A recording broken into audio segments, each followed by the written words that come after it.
in the United States for training and indoctrination. The new curriculum was either the one at Fort Bragg or like it. The Army interest in political, social, economic programs under the general concept of nation building was gaining momentum. For every class of foreigners who were trained and indoctrinated with these ideas, there were American instructors and American soldiers who were being brainwashed by the very fact that they were being trained to teach this new doctrine. To them, this non-military, political, social, and economic theme was the true doctrine of the U.S. Army. A whole generation of the American Army has grown up with this and now believes, to one degree or another, that the natural role of an army lies in this political field. They believe the Army is the chosen instrument in nation building, whether the subject be political, social, economic, or military.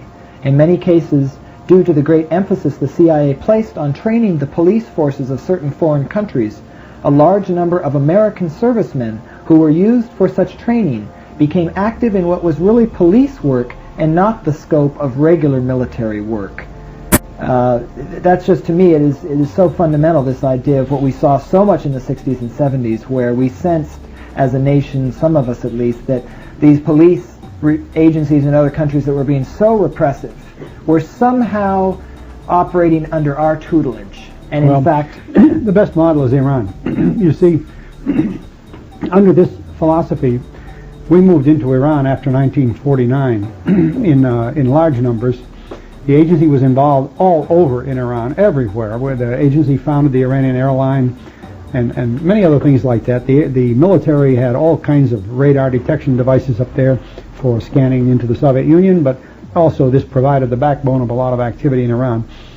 But it led to programs where we actually imported thousands of Iranian young men selected to be leaders in Iran then and for future years. And they went to technical schools in the United States, they went to Fort Bragg, they went to all kinds of schools, and they were actually given very, very useful training from their point of view, and then were put back into Iran. And by the later years of this program, into the mid-70s and so on, the CIA had enormous dossiers of people in Iran. They knew every person who would be of use in any area, electronics or academically or medical and so on, because we had brought them over here for some kind of training. Iran was probably the test bed for this to its extreme. And of course the Shah was right in the middle of it. As I wrote in the book, I think I wrote in another article, one of the most important assignments made by Nixon when he was president was Richard Helms, the former director of Central Intelligence, as ambassador to Iran. We completely, you might say, converted Iran into this type of dream, which is an offshoot of the Little Red Book of Mao Zedong. And as a result, we got what we planted. We sowed the seeds and we got it. Now, the people in Iran who are in power have access to the same people that we've trained here. They know more about us than we do about them. This is something people don't realize about the more or less problems we're having today. They wonder how the Iranians can do this and how the Iranians can do that. Well, behind the screen of this man Khomeini, all these thousands of Iranians that we've trained are totally familiar with our system, just like Noriega in Panama. Just because there was a coup d'etat doesn't mean these people forget the things we trained them to do. And now we're paying the price by having well-trained individuals in many of these countries that, in a sense, have turned that training against us, or at least have said, look, we understand you better than you think we do, now lay off us, see? And like Noriega's saying. So, and even to a degree, what's happening in Nicaragua is an outgrowth of this.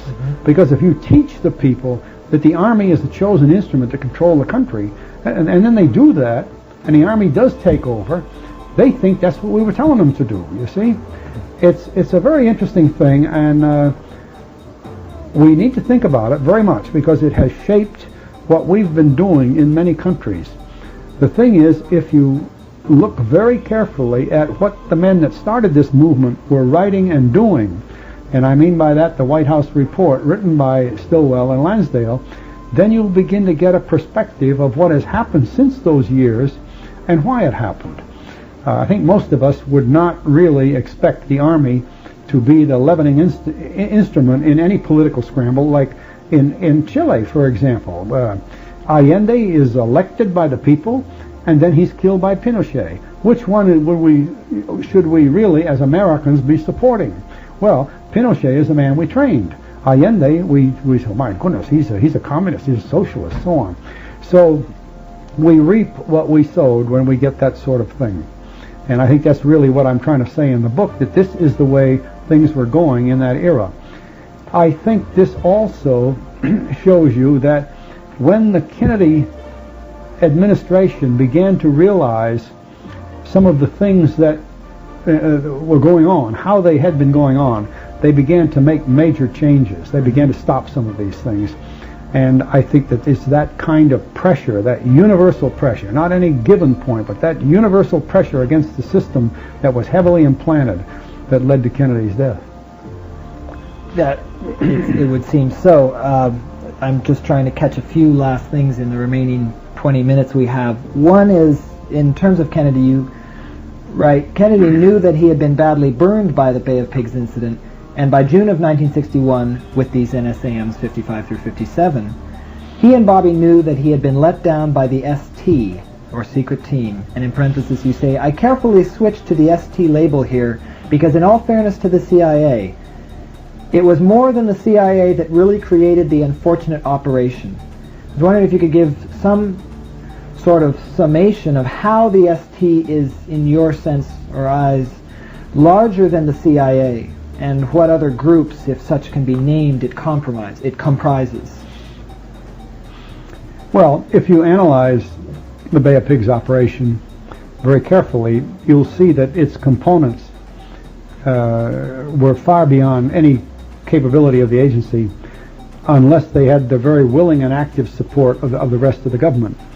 And the rest of the government in a secret team mode. You see, not a regularly established air arm of the Air Force, not a regular established sea arm of the Navy with the Navy logistics in it. For instance, at the Cuban Missile Crisis, the Navy logistics behind all that was enormous. People didn't realize it, but it took place. Well, the same thing with the Bay of Pigs. Yeah. And the Navy was there. They weren't called upon. They shouldn't have been called upon, but they were there.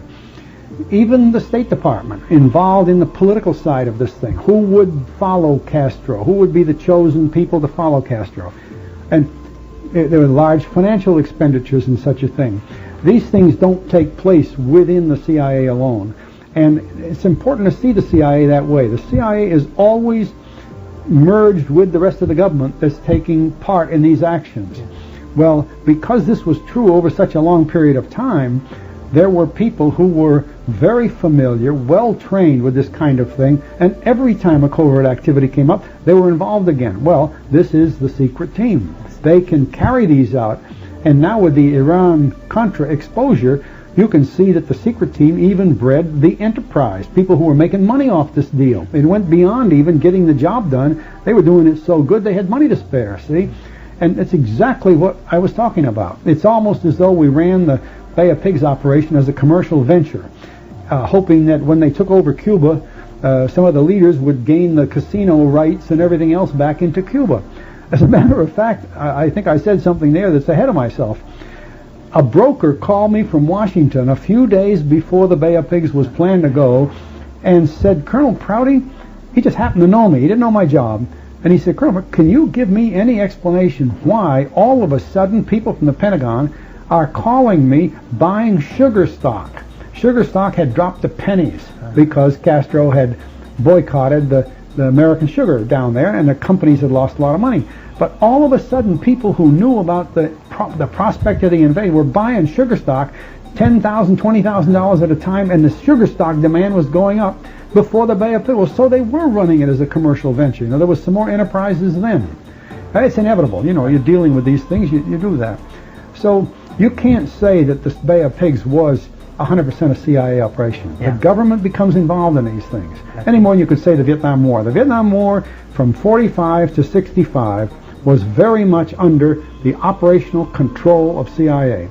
From 65 on, the CIA was still there, more than ever, but the military moved in and the military took over. It became too big for the CIA. Mm-hmm.